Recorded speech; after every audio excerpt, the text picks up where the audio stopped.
Students, welcome to this special podcast of New Alipore College Department of Journalism and Mass Communication. We are studying the unit of communication under CC1 theory paper of Journalism and Mass Communication.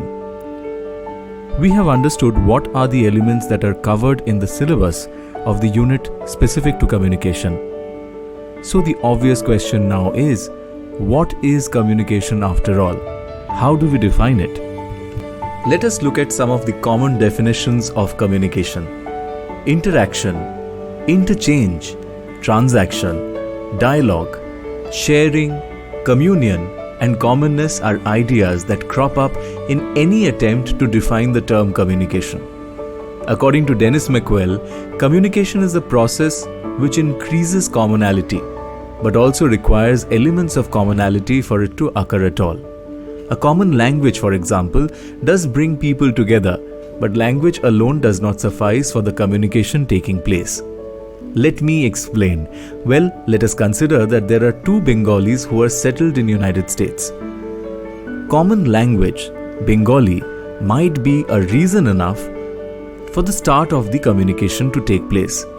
But it will not be enough to help this communication continue for a long period of time.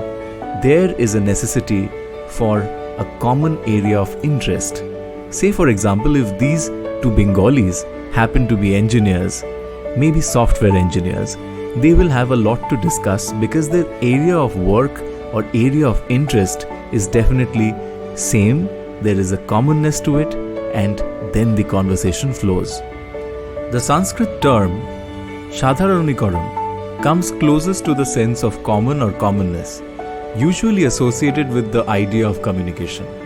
W.S. Carden, a leading exponent of kinesics, the science of body language, develops the argument still further. He stresses that interaction within a culture is governed not so much by language, but by body synthesizers set in motion almost immediately after birth and thereafter conditioned by culture. Communication, therefore, is not a matter of isolated entities sending discrete messages back and forth, but a process of mutual participation in a common structure of rhythmic patterns by all members of a culture.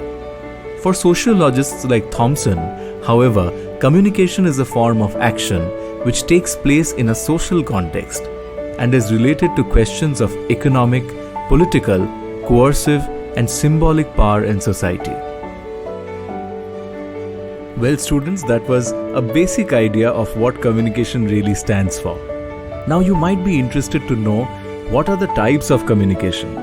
Well, if you want to know about the types of communication, you have to stay hooked to the podcast of New Alipore College, Department of Journalism and Mass Communication, CC1 theory paper. Stay tuned.